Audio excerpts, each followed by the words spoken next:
جی اس طرح بار بار آنا اچھا نہیں لگتا. تو خیر پھر انہوں نے بتایا کہ بات یہ ہے کہ میں ہماری مہاجرین مسجد سے 40 دن کی جماعت گئی تھی، میں بھی ساتھ تھا. وہاں میں نے چلے کے دوران ایک خواب دیکھا جس میں حضور پاک صلی اللہ علیہ وسلم کی زیارت ہوئی، اور حضور صلی اللہ علیہ وسلم اسی لباس میں جو آپ نے پہنا ہوا ہے میں نے ان کو نماز پڑھتے ہوئے دیکھا. میں نے خواب یہ دیکھا کہ رسول اللہ صلی اللہ علیہ وسلم نماز پڑھ رہے ہیں خواب میں دیکھ رہا ہوں خواب، اور آپ نبی علیہ السلام نماز پڑھنا اسی لباس میں. تو اسی وقت مجھے خیال آیا کہ لباس میں نے کہاں دیکھا. سوچتا رہا، پھر میں نے دل میں آیا کہ میں نے تو آپ کو دیکھا. پھر واپس آ کے میں نے دوبارہ آپ کو مسجد میں غور سے دیکھا. ساری چیزیں جب میں نے تار ملائے تو میں نے کہا بھائی اب میں روزہ رسول جا کے تو چائے نہیں پیش کر سکتا، آپ کو پلا دیتا. اب اس بندے کی ایک عقیدت ہے، اور یہ بیچتا ہے بندہ، اللہ کا بندہ چائے. میرے پاس ایک دن مسئلہ پوچھنے آیا، میں حیران رہ گیا کہ کسی کے دل میں خوف خدا ہو تو کہاں کہاں تک یہ اثر کرتا ہے. مجھے آگے کہنے لگا حضرت ایک مسئلہ تو بتائیں، ملاوٹ کرنے والے کے لیے نا بڑی شریعت میں وعید آئی ہے. یہ تو الفاظ اب میرے ہیں، وہ تو ایک خان صاحب اپنے انداز میں سوال پوچھتے تھے، ان کو اردو بھی اتنی واضح نہیں تھی. شریعت میں اتنی وعید آئی ہے ملاوٹ والے کے لیے. ویسے تو میری ساری چیزیں ٹھیک ہیں، لیکن کوئی چائے مانگتا ہے تو چلو چائے میں تو سب کچھ ہوتا ہے نا، لیکن کوئی دودھ پتی مانگتا ہے تو میں دودھ پتی تو دیتا ہوں. میں تو دودھ میں پانی نہیں ڈالتا، مجھے تو جیسا دودھ آتا ہے ویسے ہی میں چائے میں ڈالتا ہوں، ویسے ہی دودھ پتی میں ڈالتا ہوں. لیکن چائے میں تو دودھ بھی ہے، پانی بھی ہے، تو وہاں تو چلو مجھے لگتا ہے کہ کوئی مسئلہ نہیں ہے. لیکن جو دودھ پتی کا آرڈر آتا ہے تو میں تو وہ دودھ ڈالتا ہوں اور ادھر سے پتی ڈالتا ہوں. کیا یہ ملاوٹ میں تو نہیں آ جاؤں گا اگر وہ پیچھے کر رہا ہے تو؟ میں کہ نہیں، آپ نہیں آتے، آپ اپنی طرف سے اچھا لیتے ہیں کہ جی میں تو اچھا لینے کی کوشش کرتا ہوں، یا پھر آپ پریشان نہ ہوں. تو خوف خدا ہو نا، تو چائے کے پھٹے پہ بیٹھ کے بھی خوف خدا بندے کو اللہ کے قریب پہنچا سکتا ہے، اور نبی علیہ السلام کی خواب میں زیارت بھی نصیب ہو سکتی. اللہ اکبر کبیرہ. تو بہرحال لباس کے اندر مردوں کے لیے منع ہے کہ عورتوں کی مشابہت اختیار کریں، عورتوں کے لیے منع ہے کہ مردوں کی مشابہت اختیار کریں. من تشبہ بقوم فہو منہم، جو جس کی مشابہت اختیار کرے گا قیامت کے دن اسی کے ساتھ ہوگا. اب ہم کس کی مشابہت اختیار کرنا چاہتے ہیں، قیامت کے دن کن کے ساتھ اٹھنا چاہتے ہیں، یہ ہم خود سوچ لیں، ابھی سوچنے کا موقع ہے. کفار کے ساتھ مشابہت، ان جیسا لباس پہننا، کیا چاہتے ہیں ہمیں ان باتوں پہ غور کرنے کی ضرورت ہے. اب دو واقعات سنیے باریک لباس سے متعلق.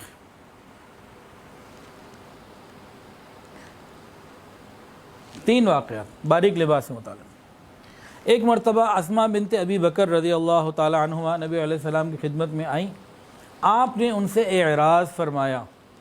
آپ مہمان نواز ہیں، آنے والے کا اکرام فرماتے ہیں. تو مہمان آئے اور آپ نے منہ پھیر لیا، آپ نے اکرام نہیں کیا، آپ نے اس طریقے سے خیال نہیں کیا، اعراض کیا. تو لوگوں نے، گھر والوں نے محسوس کیا اور فرمایا، اے اسماء، جب عورت بالغ ہو جائے تو اس کا جسم ایسا نہ ہو کہ وہ نظر آئے. انہوں نے باریک لباس پہنا ہوا تھا. تو نبی علیہ السلام نے اس کو ناپسند فرمایا اور سمجھا دیا کہ عورت کے بالغ ہو جانے کے بعد باریک لباس پہننا یہ بالکل جائز نہیں. اب دوسرا واقعہ سنیے. صحابیہ کا نام ہے حضرت حفصہ بنت عبد الرحمن رضی اللہ تعالیٰ عنہ. وہ آئیں کن کے پاس؟ سیدہ صدیقہ عائشہ رضی اللہ تعالیٰ عنہ کے پاس آئیں. اور میرا گمان یہ ہے کہ یہ حضرت عائشہ کی بھتیجی لگتی ہیں، حضرت عائشہ ان کی پھوپھی ہیں. کتاب میں یہ نہیں لکھا ہوا، لیکن حضرت ابوبکر کے ایک بیٹے کا نام عبد الرحمن ہے، تو مجھے اس سے اندازہ ہو رہا ہے کہ بھتیجی پھوپھی کے پاس آئی. بہرحال امی عائشہ صدیقہ رضی اللہ تعالیٰ عنہ کے پاس حفصہ بنت عبد الرحمن آئیں. جب وہ آئیں تو ان کے سر پہ دوپٹہ، باقی سارا لباس ٹھیک تھا، سر کا جو دوپٹہ تھا وہ باریک تھا. جیسے ہی وہ آئیں انہوں نے ان سے وہ دوپٹہ لے لیا اور لے کے پھاڑ دیا اور اپنی طرف سے ایک موٹا دوپٹہ ان کو بدلے میں دے دیا. یعنی سمجھا دیا کہ مسلمان بچی کے لیے باریک دوپٹہ پہننا جائز نہیں. تو ایک تو ہمیں خود بھی سمجھنا چاہیے، اور دوسرا جو خاندان کی بڑی عورتیں ہیں، خالائیں ہیں، پھپھیاں ہیں، جب ان کی بھانجی بھتیجی ان کے سامنے آئے اور وہ دیکھیں کہ اس کا لباس مناسب نہیں، حکمت سے، بصیرت سے، اچھے انداز سے سمجھانے کی ذمہ داری بڑوں کی بنتی ہے۔ آج کل ایسا نہیں رہا۔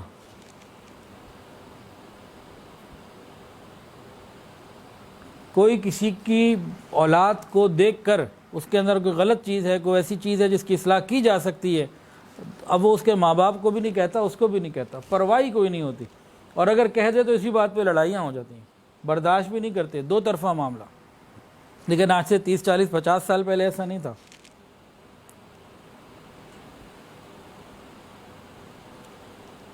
اب اپنے ہی ایک بات بتا دیتا ہوں، بتانے والی بات تو نہیں ہے، کبھی شاید کسی کو نہ بتائی ہو۔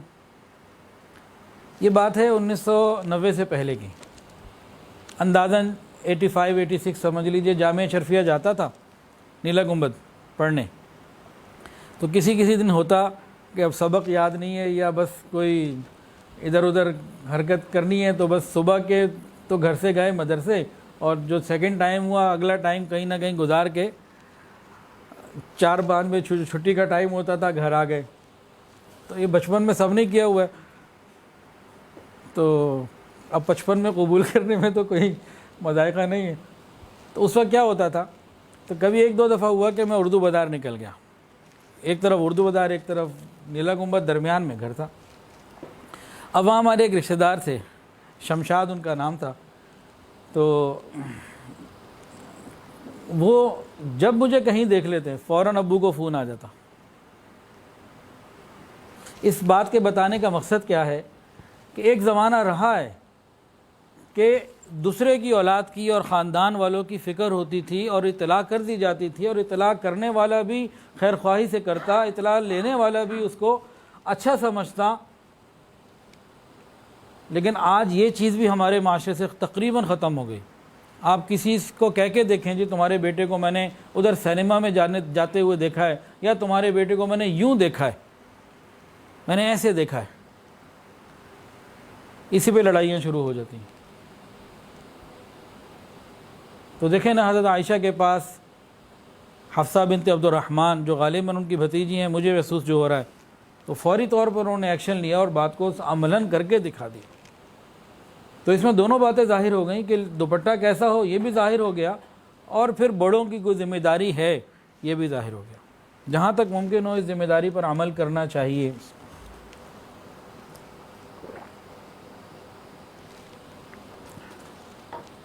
باریک لباس سے متعلق تیسری حدیث، ایک صحابی تھے حضرت دحیہ کلبی رضی اللہ تعالی عنہ۔ ایک مرتبہ حضور پاک صلی اللہ علیہ وسلم کے پاس ایک بڑا اچھا کوئی کپڑا آیا، اور آپ نے وہ حضرت دحیہ کو گفٹ پیش کر دیا، ہدیہ دیا۔ وہ کپڑا ذرا باریک بھی تھا، آپ نے ان کو دے دیا اور کہا کہ دیکھو، ایک اس میں سے کچھ تم استعمال کر کے اپنی قمیض بنا لو، اور بقیہ جو ہے وہ اپنی بیوی کو دے دینا کہ وہ اس کا دوپٹہ بنا لے۔ آپ قمیض بنا لو اور آپ کی اہلیہ اسے دوپٹہ بنا لے، یہ آپ نے کہا اور ان کو ہدیہ کر دیا۔ حضرت داحیہ نے وہ لیا، خوشی خوشی جزاک اللہ بھی کہا ہوگا۔ اب واپس جب جانے لگے نا، تو نبی علیہ السلام نے فرمایا ٹھہرو ٹھہرو، بات سنو، اپنی بیوی کو کہہ دینا اس دوپٹے کے نیچے، اس کپڑے کے نیچے کوئی ایسا موٹا کپڑا اور لگا لے کہ وہ در سے جسم نہ جھلکے، بال نہ نظر آئے۔ تو یہ ساری باتیں ہمیں کیا سبق دے رہی ہیں؟ بالکل صاف اور ستھری باتیں ہیں۔ اور دلوں کو تھام کر یہ اگلی حدیث سن لیجئے، دلوں کو تھام کر، دل ان کو تھامنے کی ضرورت ہے جن کے دل میں کوئی ابھی خوف خدا کی کوئی رمق ہے۔ جو مردہ ہو چکے وہ تھامے نہ تھامے سب برابر ہیں۔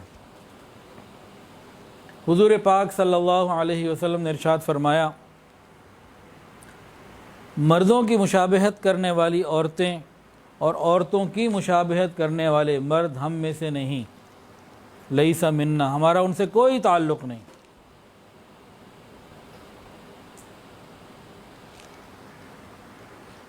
وہ مرد جو عورتوں کی مشابہت اپنائیں، وہ عورتیں جو مردوں کی مشابہت اپنائیں، رحمت للعالمین حضرت محمد مصطفیٰ سرکار دو عالم صلی اللہ علیہ وسلم نے فرمایا ہمارا ان سے کوئی تعلق نہیں۔ اب ہمارے مرد کیا پہن رہے ہیں؟ پونیاں بھی بنی ہوئی ہیں اور باقاعدہ ہیئر بینڈ بھی لگے ہوئے ہیں اور بال بھی لمبے کیے ہوئے ہیں عورتوں کی مانند، اور لباس کتنے ہی مردوں کے ایسے ہیں جو عورتوں سے بہت قریب ہو چکے، اور کتنی ہی عورتیں ایسی ہیں کہ ان کے لباس اور بال یہ مردوں سے مشابہت اختیار کرتے ہیں۔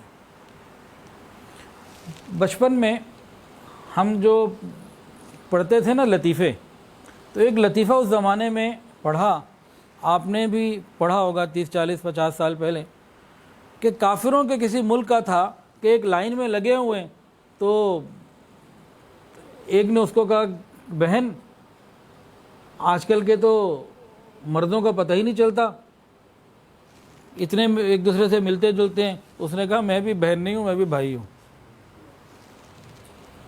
اس قسم کا کچھ تھا۔ تو پہلے تو بچپن میں ان کے بارے میں سنتے تھے، آج ہم اپنی آنکھوں سے اپنے ارد گرد دیکھ رہے ہیں کہ پہچان مشکل ہوتی چلی جا رہی ہے، بعض سلسلے ایسے شروع ہو چکے، تو یہ خرابی کی طرف ہم بہت تیزی سے بڑھ رہے ہیں۔ لیکن نئی تہذیب کو چاہنے والے، نئی روشنی اسکول کے پڑھے ہوئے لوگ اس کو ترقی سمجھتے ہیں، حالانکہ یہ اللہ کے ہاں اور رسول اللہ صلی اللہ علیہ وسلم کے ہاں ہماری عزت، حیثیت، اہمیت سب ختم کرنے کے برابر ہے، ختم ہو جاتی ہے۔ جن سے ہمیں امید ہے کہ اللہ اپنی رحمت فرمائے اور ہمیں قیامت کے دن نبی علیہ السلام کی شفاعت عطا ہو جائے، وہی اگر کہہ دیں کہ میرا اس سے کوئی لینا دینا ہی کوئی نہیں، تو بتائیں قیامت کے دن کیا بنے گا۔ اچھا، لباس کے اندر ایک اور معاملہ بھی بہت اہم، جو باقاعدہ احادیث سے واضح ہے اور بالکل ستھرا ہوا نکھرا ہوا معاملہ ہے، ہم عمل کریں نہ کریں وہ الگ معاملہ، لیکن بات واضح ہے۔ ایک لباس ہوتا ہے جی با تصویر لباس، تصویر بنی ہوتی ہے لباس کے اوپر، اس کے بارے میں شریعت کیا حکم دیتی ہے؟ شریعت اس بارے میں کیا کہتی ہے؟ لباس پہ تصویر بنی ہوئی ہے، چھوٹے بچوں کے لباس تو تلاش کرنے جاؤ تو بڑی مشکل سے ملتے ہیں بغیر تصویر کے۔ تصویریں کن کی بنی ہوئی ہیں؟ ڈورے مور کی بنی ہوئی ہے، اور وہ جناب اسپائڈر مین کی بنی ہوئی ہے، اس طرح کی تصویریں بنی ہوئی ہیں، اور بہت ساری جانوروں کی بھی بنی ہوئی ہیں۔ تو تصویری لباس کے بارے میں کیا حکم ہے؟ اس سے بھی بہت زیادہ بچنے کی ضرورت ہے۔ لباس چاہے مہنگا پڑے خود سلوائے، بغیر تصویر کے سلوائے۔ جب ہم مارکیٹ جائیں اور دکاندار کو کہیں مجھے چاہیے ہی بغیر تصویر والا، تو وہ لا کے رکھے گا بغیر تصویر والا، ہم نہ لیں۔ ہم کیوں اپنی مجبوری دیکھیں جب جائیں تو ملتا ہی تصویر والا ہے؟ بھئی آپ مت لیں، گھر میں سی لیں۔ میری والدہ گھر میں کیا کہتے ہیں سویٹر بن کے دیا کرتی تھی، ہم نے اپنی دادی کو دیکھا، سارے چیزیں گھر میں ہوتی تھیں، تو گھر کے اندر ہم اس کا سلسلہ رکھیں کچھ، نہیں تو دکاندار کو کہیں مجھے چاہیے ہی بغیر تصویر کا، وہ لے کر آئے گا۔ اس کے بارے میں اب چند باتیں ذرا سمجھ لیجئے۔ ایک بات تو یہ ہے کہ حضور صلی اللہ علیہ وسلم نے ارشاد فرمایا کہ قیامت کے دن سب سے زیادہ عذاب میں تصویر بنانے والے ہوں گے،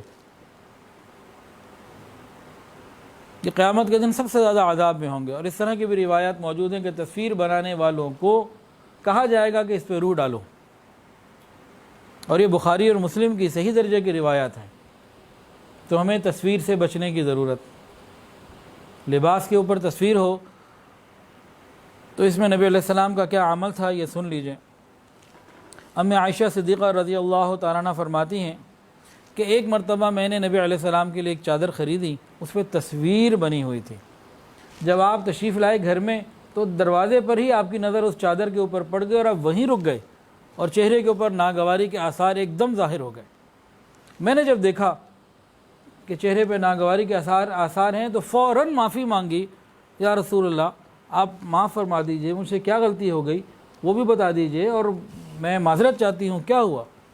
ایک تو یہاں دیکھیں کہ بیوی نے شوہر کو دیکھتے ہی فیس ایکسپریشنز کو دیکھتے ہی سمجھ لیا ناگواری ہے اور اس کے علاج کی اسی وقت کوششیں شروع کر دی۔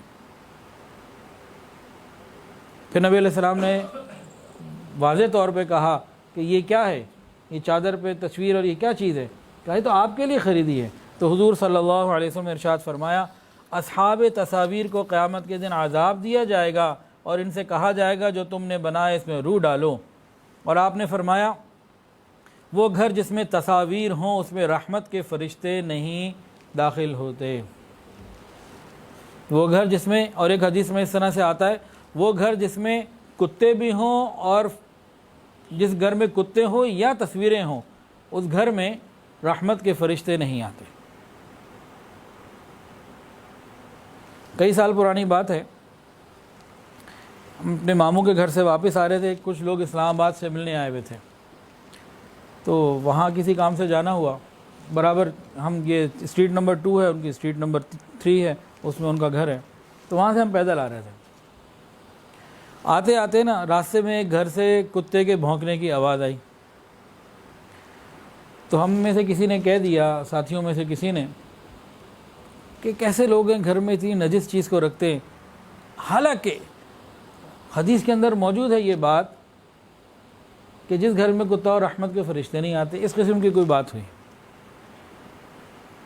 تو میں نے وہیں ان کو کہا، گلی میں چل رہے تھے، یہاں گھر نہیں پہنچے تھے ابھی، میں نے کہا جو حدیث آپ نے ذکر فرمائی ہے نا اس میں صرف کتے کا ذکر نہیں ہے، تصویر کا بھی ذکر ہے۔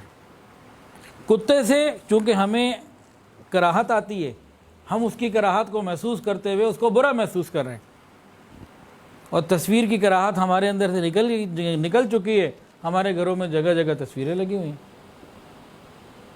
ہم اس سے کراہت محسوس نہیں کر رہے۔ بالکل وہی مثال ہے، ایک آدمی کسی ملک میں گیا، غیر مسلم ملک تھا، اور وہاں جا کے اس نے کہا جی حلال فوڈ ہے، ہاں جی ہے حلال فوڈ، آ گیا، ساتھ ہی اس نے شراب کا بھی آرڈر دے دیا، کہ جس چیز کی کراہت ہمارے اندر سے نکلتی چلی جا رہی ہے اس کو ہم نے برا محسوس کرنا چھوڑ دیا۔ نامحرموں سے بات چیت، ملاقات،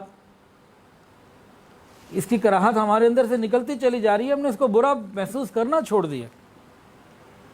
اسی طرح بعض گھروں میں کتوں کی کراہت بھی ختم ہو چکی ہے، وہ رکھتے ہیں،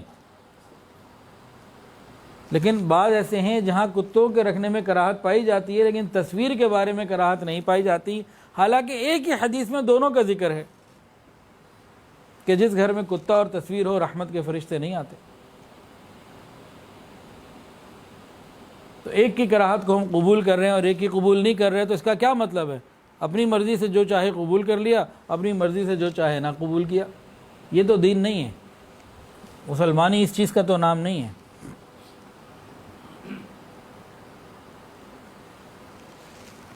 حضرت تھانوی رحمۃ اللہ علیہ سے ایک شخص نے کہا کہ بڑے مزے کی بات ہو گئی، میں نے تو گھر میں رکھ لیا کتا، اب جس گھر میں کتا ہو فرشتے تو وہاں آئیں گے نہیں، تو گویا ملک الموت فرشتے ہیں تو وہ بھی نہیں آئیں گے، موت ہی نہیں آئے گی، تو مجھے تو بڑی زبردست چیز مل گئی،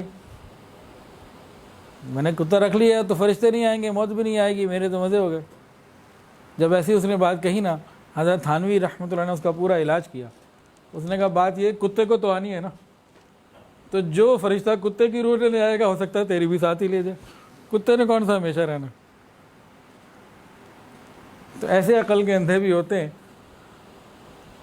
پھر ان کا علاج پھر اسی طرح ہی کیا جاتا ہے۔ تو بہرحال ہم اپنے آپ کو بچائیں اور تصویروں کے استعمال سے، تصویر والے کپڑوں سے اپنے آپ کو، اپنی نسلوں کو اور اپنے بچوں کو بچائیں۔ اب یہاں ایک معاملہ جو ہے نا اس تصویر پہ بھی آ جاتا ہے جو اس وقت بن رہی ہے، لائیو جا رہی ہے، یہ عشق الہی پہ بھی جا رہی ہوگی، میسج ٹی وی پہ بھی جا رہی ہوگی، اور درس قرآن پہ بھی جا رہی ہوگی، ایک وقت میں تینوں پہ جا رہی ہوتی ہے۔ اب اس کا کیا کریں؟ اس کے بارے میں بھی میں مختلف اوقات میں وضاحت کر چکا ہوں، اب پھر طرح ہی پیش کر لیتے ہیں۔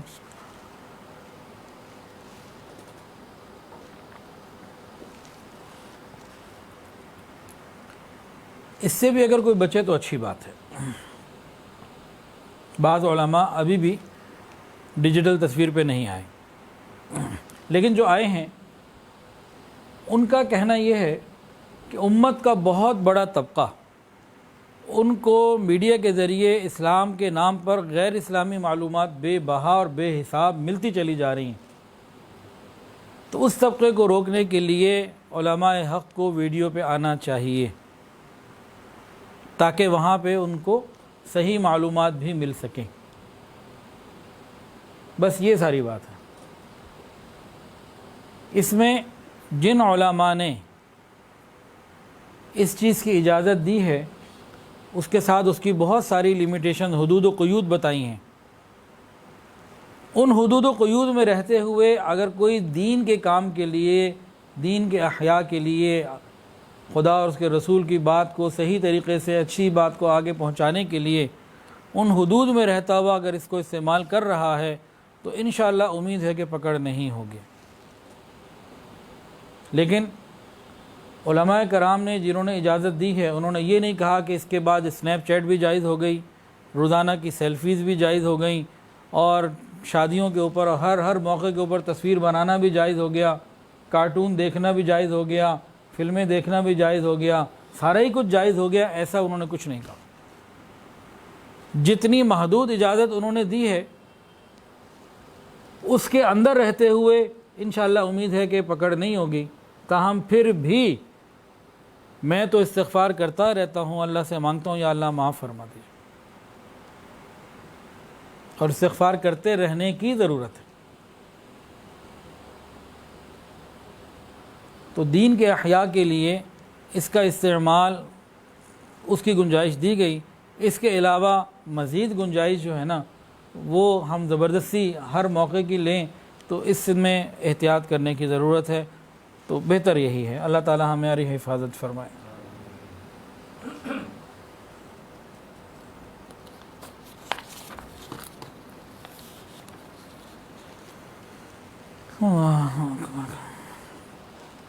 حضور پاک صلی اللہ علیہ وسلم اور صحابہ کرام عام طور سے سادہ لباس پہنتے تھے، لیکن کبھی کبھی آپ لوگوں نے قیمتی لباس بھی پہنے ہیں۔ ایک صحابی نے نبی علیہ السلام سے پوچھا، یا رسول اللہ صلی اللہ علیہ وسلم، دنیا کی کتنی مقدار ہمارے لیے کافی ہے؟ کتنی دنیا ہم جمع کر لیں؟ پلاٹ ہمارے کتنے ہوں، دکانیں کتنی ہوں، اور مزید بینک بیلنس کتنا ہو، اور دنیا ہمارے پاس کتنی جمع ہو، کتنی ہمیں دنیا جمع کرنے کی ضرورت ہے؟ تو حضور صلی اللہ علیہ وسلم نے 4 چیزوں کی طرف نشاندہی فرمائی کہ اتنی دنیا تم جمع کر لو۔ پہلی بات، اتنا کھانا جس سے تمہاری بھوک اتر جائے، پیٹ بھر جائے، حلال غذا اتنی ہو کہ پیٹ بھر جائے۔ دوسری بات، جسم کے لیے کپڑا کی ضرورت ہے، کپڑا اتنا ہو جس سے سطر ڈھانپ لیا جائے۔ 2 چیزیں، پہلی بات آ گئی روٹی، دوسری آ گئی کپڑا۔ تیسری بات نبی علیہ الصلاۃ والسلام نے فرمائی کہ ایک گھر بھی اگر ہو، ایک چھوٹا سا گھر، چھت مل جائے، گھر مل جائے، تو تیسری چیز یہ ہے۔ اور چوتھی چیز فرمایا، 3 تو بنیادی بتائیں، چوتھا فرمایا کہ اگر ان 3 کے ساتھ سواری بھی مل جائے تو کیا خوب نعمت ہے۔ تو پھر کیا ہی کہنا کہ ان 3 چیزوں کے ساتھ بندے کے پاس روٹی ہو جس سے پیٹ بھر جائے، کپڑا ہو جس سے جسم ڈھک جائے، چھت ہو جس سے آسانی سے اپنے گھر میں رہ سکے، یہ 3 چیزیں ہو جائیں تو یہ ہو گیا کام۔ لیکن اگر ساتھ سواری بھی ہو تو کیا ہی کہنے، کیا ہی نعمت ہے۔ اگر ہم اپنے اپنے گھروں میں غور کریں نا، جب ہم کھانا کھا رہے ہوتے ہیں، روٹی کھانے کے بعد نیچے ایک روٹی موجود ہوتی ہے، یہ شکر کا مقام ہے۔ ادھر پیٹ بھر گیا اور روٹیاں جتنے بھی لوگ بیٹھے تھے، 2 5 10 جو بھی تھے، اس کے بعد دسترخوان میں روٹی بچی ہوئی ہے، تو ایک نعمت ہے الحمدللہ۔ روزانہ صبح جب کپڑا نکالتے ہیں بدلنے کے لیے تو نیچے ایک جوڑا اور ہوتا ہے جو آنے والی کل میں کام دینا ہوتا ہے اس نے، تو یہ بھی نعمت ہے۔ پھر اگر اللہ نے گھر دیا ہوا ہے تو یہ بھی نعمت ہے، اور اگر سواری مل گئی تو بہت مکمل کام ہو گیا۔ تو یہ 4 بنیادی ضروریات اگر ہم دیکھیں تو ان کے لیے ہم سارا کچھ دنیا کے کاموں پہ لگے رہیں تو یہ بات بھی ٹھیک نہیں کہ بہرحال انسان آخرت کی طرف چل رہا ہے خود بخود، چاہے نہ چاہے خود بخود چل رہا ہے۔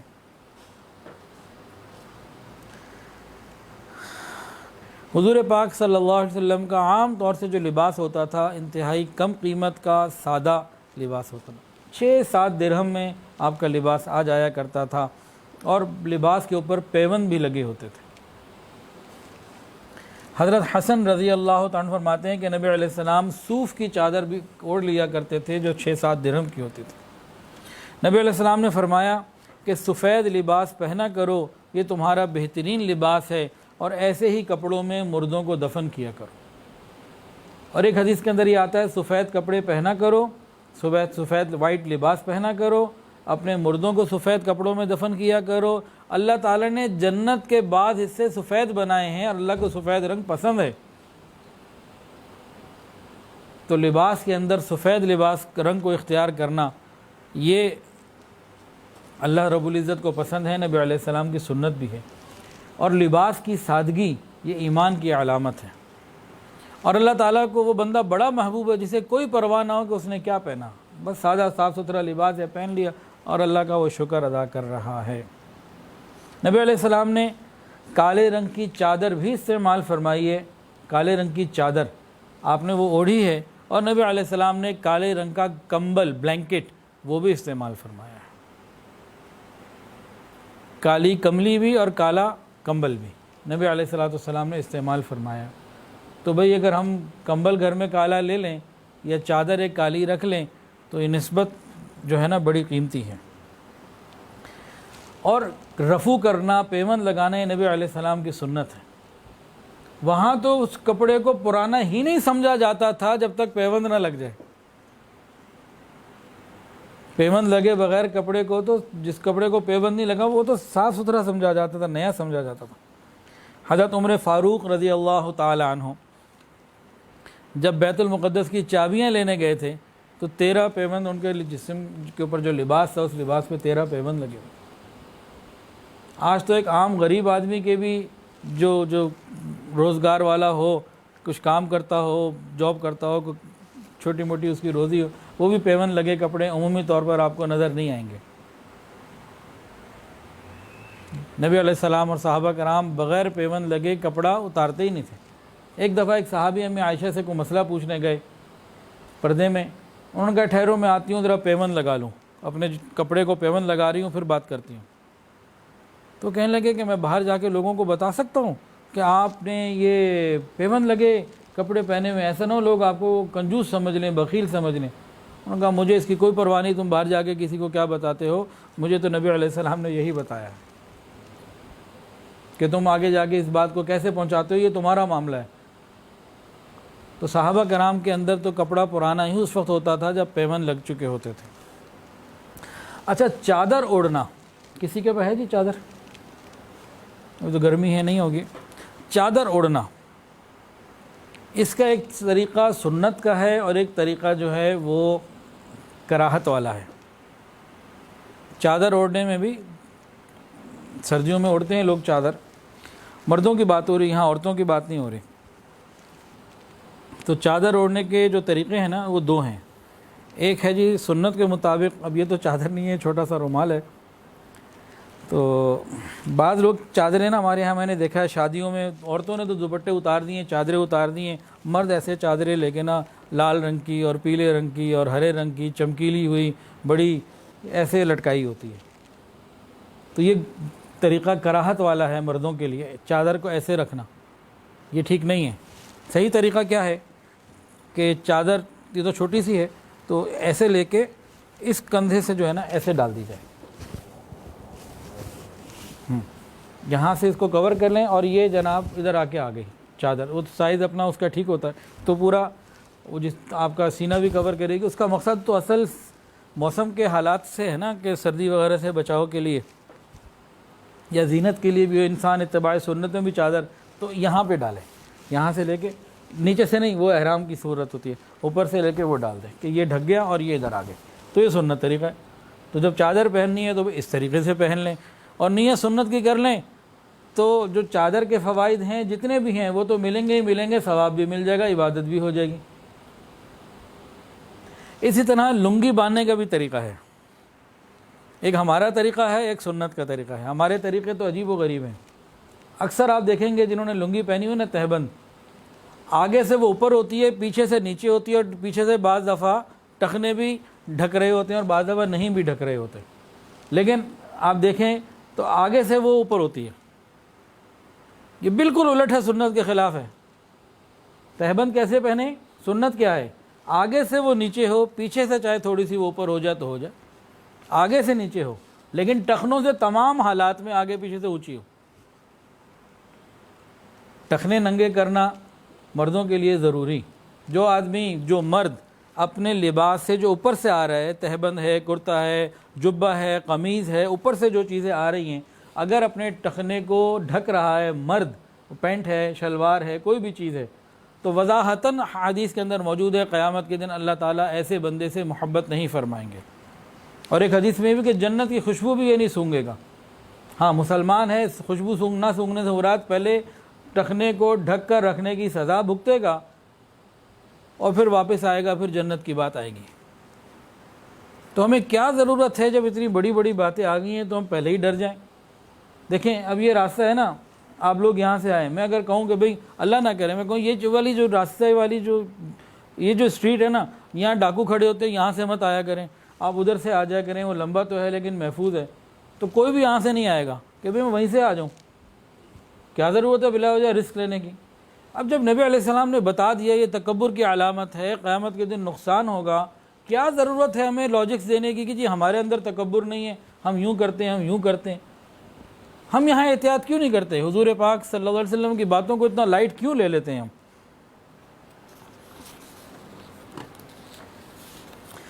نیا لباس کیا ہے جی؟ نیا لباس اللہ رب العزت کی نعمتوں میں سے ایک نعمت ہے۔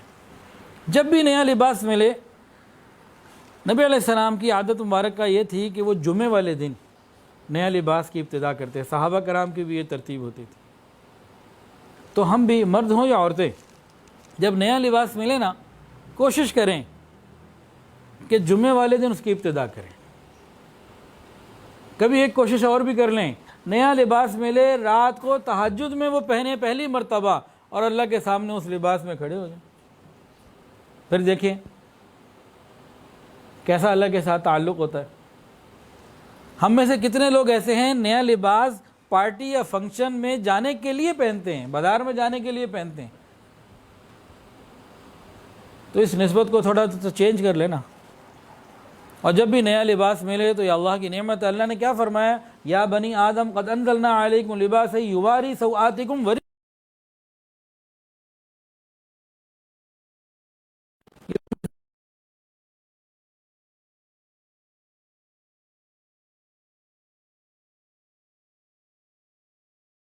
عطا کیا، اور آگے یہ کہتے کہ جس کے ذریعے سے میں اپنے سطر کو بھی چھپاؤں اور زینت بھی حاصل کروں، یعنی وہ دو چیزیں جن کا اللہ نے ذکر کیا، اس سے کہا آپ نے شکر ادا کریے۔ تو نئے لباس کا ہم شکر بھی ادا کریں اور اس کو کوشش کریں کہ جمعے والے دن سے اس کی ابتدا کریں۔ شادی میں پہن کے جانے تو پہن لیں، شادی میں بھی کوئی منع نہیں کر رہا، لیکن پہلی دفعہ ذرا جمعے کے دن پہن لیں تاکہ یہ بھی ہمیں نسبت مل جائے۔ انسان اپنے لباس سے پہچانا جاتا ہے، یہ لباس اس کی ایک پہچان بن جاتی ہے۔ آپ جائیں، آپ کو نا قمیض شلوار وائٹ نظر آئے اور بلیک کوٹ نظر آئے تو آپ کیا پہچانیں گے؟ کون جا رہا ہے؟ وکیل جا رہا ہے۔ میں نے وکیل کا نام تو نہیں لیا، میں نے تو خالی لباس ظاہر کیا تو آپ کو پتہ لگ گیا کہ یہ وکیل جا رہا ہے۔ اسی طرح سب کے اپنے اپنے لباس ہوتے ہیں، ڈریس کوڈ ہوتے ہیں، اس کے مطابق سلسلہ چلتا ہے۔ تو بھئی ہمارے لباس بھی ایسے ہوں کہ پتہ لگے یہ ایک بندہ ایسا ہے جو علماء سے تعلق رکھنے والا ہے، یہ اللہ والوں سے تعلق رکھنے والا ہے، یہ دین پر چلنے والا ہے۔ اس کا جو لباس کا جو ظاہر ہے وہ اس کی قلبی کیفیت کو اور قلبی تعلق کو ظاہر کر رہا ہے کہ اس کا تعلق کن کے ساتھ ہے۔ اچھا کوئی پاکستانی ہو، فوج میں داخلہ لے لیں اور جناب وہ کسی محاذ پہ اس کو بھیجا جائے اور وہاں جا کے وہ انڈین آرمی کی وردی پہن لے، کیا کہتے ہیں پھر اس کے بارے میں کیا ہوگا جی؟ اس کا کورٹ مارشل ہوگا نا۔ ایک پاکستانی فوج میں داخل ہوا اور اس نے دشمن کا لباس پہنا تو ہم کہہ رہے ہیں کہ اس کا کورٹ مارشل ہوگا، اور ایک پاکستانی مسجد میں داخل ہوا اور اس کا دماغ اللہ کے نبی کے دشمنوں اس کا لباس اللہ کے نبی کے دشمنوں جیسا ہے، نماز کے لیے کھڑا ہوا اور اس کا لباس غیروں جیسا ہے، تو اس کا کیا ہوگا؟ اس کا تو کورٹ مارشل ہم نے بولا، اس کا بیچارے کا کیا ہوگا؟ جو دعا میں اللہ کے سامنے کھڑا ہے، لباس اس کا حرام ہے یا لباس اس کا غیروں سے ملتا جلتا ہے، اس کا کیا بنے گا؟ یہ بھی ذرا سوچنے کی باتیں ہیں۔ اگر آپ سمجھتے ہیں سوچنے کی باتیں نہیں ہیں تو بھائی میرے حساب سے تو بڑی سوچنے کی باتیں۔ حضرت مفتی محمد شفیع رحمۃ اللہ علیہ سے ایک جج نے یا وکیل نے کہا، غالباً جج نے، لباس سے کیا ہوتا ہے جی؟ جو مرضی لباس پہن لو۔ کہ ٹھیک ہے جج صاحب، کل جب آپ اپنی عدالت عظمیٰ کی سیٹ پر بیٹھیں گے فیصلہ دینے کے لیے، آتے ہوئے ذرا اپنی بیگم کا کپڑا پہن کے آ جائیے گا، ساڑی پہن کر آ جائیے گا، دے لیجیے گا فیصلہ۔ جب لباس سے کچھ نہیں ہوتا تو کل پتہ لگ جائے گا۔ ہر ادارے کا لباس ہے، ہر اسکول، یہ اسکول والے بیٹھے ہیں ان کا یونیفارم الگ ہوگا، کوئی اور اسکول والے ہوں گے ان کا یونیفارم الگ ہو سکتا ہے۔ ہر ادارے کا لباس ہے، کہ شریعت کے اندر کوئی لباس نہیں، اس کی نسبت اور مشابہت کی کوئی اہمیت نہیں ہے۔ اچھا جی، لباس کے بارے میں، یا بنی آدم خذوا زینتکم عند کل مسجد، اے آدم کی اولاد تم آرائش استعمال کر سکتے ہو جب مساجد میں آؤ، اچھے اور خوبصورت لباس کے ساتھ آؤ، مسجد میں حاضری کے وقت زینت اختیار کرو۔ لباس میں زینت کا اختیار کرنا مسجد میں جاتے ہوئے یہ جائز ہے، بلکہ پسندیدہ ہے، اس کا حکم دیا گیا۔ اور جب ہم گھر میں بھی نماز پڑھ رہے ہوں اس وقت بھی صاف ستھرا لباس ہمارا ہونا چاہیے۔ کئی دفعہ ایسا ہو جاتا ہے، نظر پڑ جاتی ہے، عام طور سے فجر کی نماز میں مسجد میں یا کسی اور نماز میں کبھی کبھی، کہ لوگ نماز کے لیے مسجد آ جاتے ہیں تو انہیں پرواہی کوئی نہیں ہوتی، کسی اور کلر کی قمیض ہے، کسی اور کلر کی جو ہے نا وہ شلوار پہنی ہوئی ہے، کہتے ہیں کہاں جانا ہے، نماز ہی تو پڑھنی ہے نا، کون سا کو آفس جا رہے ہیں، کون سا کسی سے ملنے جا رہے ہیں۔ دنیا میں کسی سے ملنے جاتے ہیں تو ذرا اپنے ڈریس کوڈ کا خیال کر لیتے ہیں، اللہ کے گھر حاضر ہو رہے ہیں تو وہاں کے لیے کوئی خیال نہیں کرتے۔ کئی ایسے بھی لوگ ہوتے ہیں، حالانکہ وہاں بہت اہتمام کرنے کی ضرورت ہے۔ اسی طرح گھر میں بھی جب نماز ادا کریں، کوئی بھی نماز ہو، جب گھر میں نہ کر نماز ادا کر رہے ہیں تو لباس تو ایسا ہو جو کہیں آپ پہن کے جا سکتے ہو۔ اور جو بعض لیبر طبقہ ہوتا ہے وہ ڈیزل لگے کپڑوں کے ساتھ بھی نماز پڑھ لیتے ہیں، تو یہ چیزیں غیر مناسب ہیں، تو لباس کا اہتمام کرنے کی ضرورت ہے۔ عام طور سے تو صحابہ کا لباس سادہ ہوتا تھا، کم قیمت ہوتا تھا، لیکن کبھی کبھی اس کو قیمتی بھی پہنا گیا۔ اس کے اوپر بھی 2-3 باتیں ذرا سن لیجئے۔ حضرت زبیر ابن ابی علقمہ رضی اللہ تعالیٰ عنہ سے روایت ہے کہ حضور صلی اللہ علیہ وسلم نے دیکھا ایک شخص بڑی بری حالت میں، جیسے میلے پھٹے کپڑے، پوچھا کیا تیرے پاس کوئی اور اللہ کا انعام نہیں ہے، نعمتیں نہیں ہے، مال نہیں ہے؟ کہا بڑا کچھ ہے۔ کہا پھر لباس کو تو ٹھیک کرو، حلیے کو تو ٹھیک کرو، اللہ چاہتے ہیں کہ اپنی نعمت کو تمہارے اوپر دیکھیں۔ اور اسی طرح اللہ جمیل و یحب الجمال، اللہ خوبصورت ہے، خوبصورتی کو پسند فرماتے ہیں۔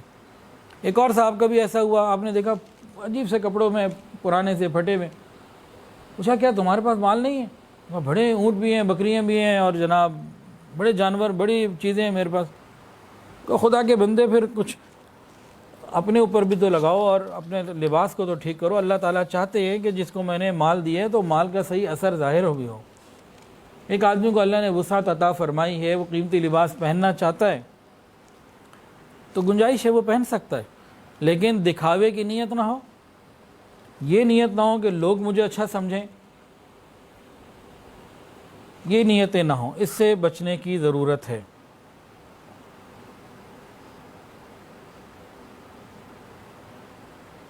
جو آدمی اس لیے لباس پہنے کہ اس لباس کی وجہ سے مجھے شہرت ملے، جو شہرت کا لباس پہنے گا اللہ تعالیٰ اس کو ذلت کا لباس پہنا دیں گے۔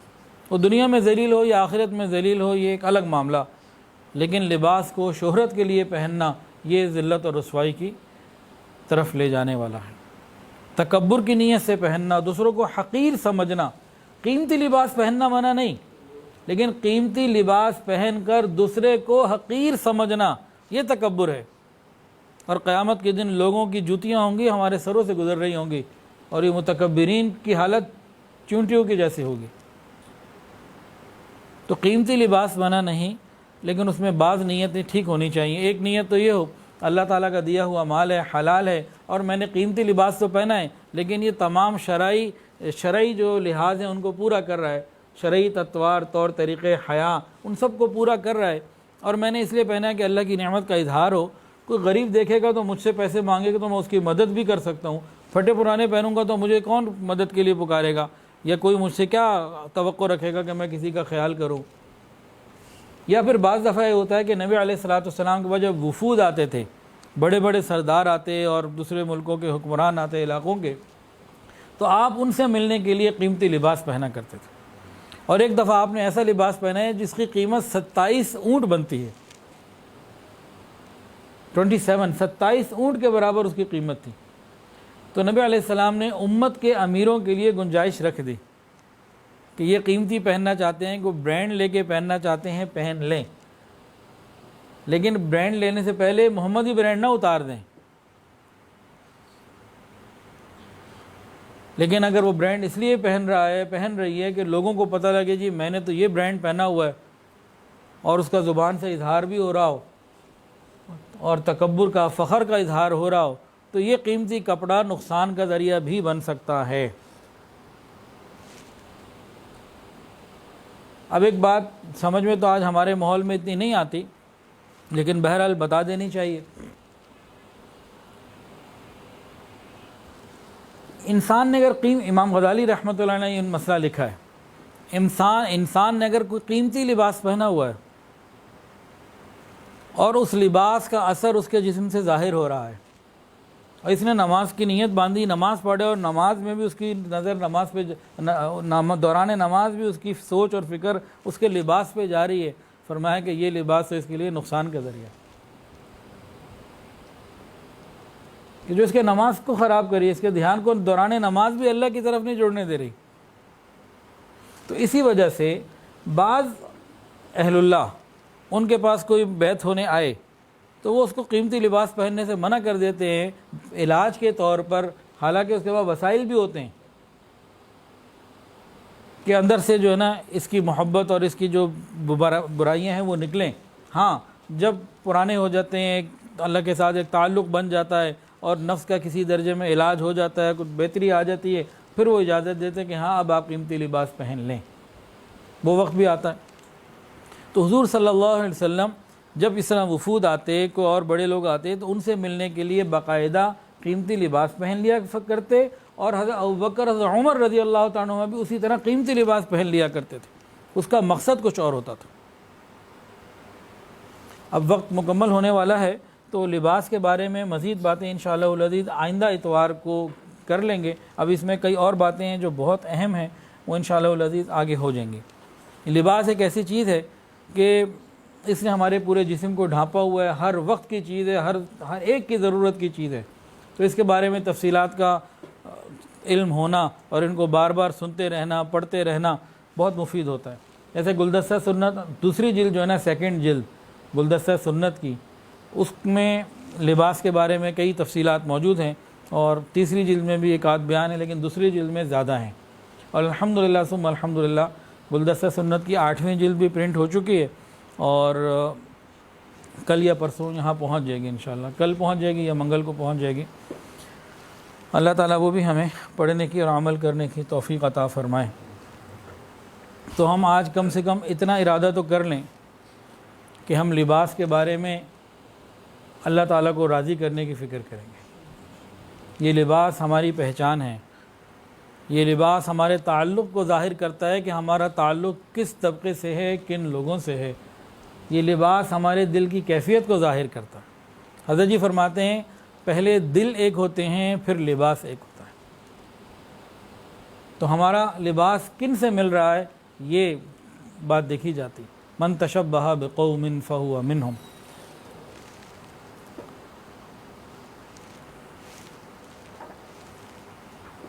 اللہ تعالی ہمیں حلال، پاکیزہ اور شریعت اور سنت کے مطابق لباس پہننے کی توفیق عطا فرمائے. وآخر دعوانا ان الحمدللہ رب العالمین. توبہ کے کلمات پڑھ لیجئے. کوئی بیت ہونا چاہے تو بیت کی نیت بھی کر سکتے.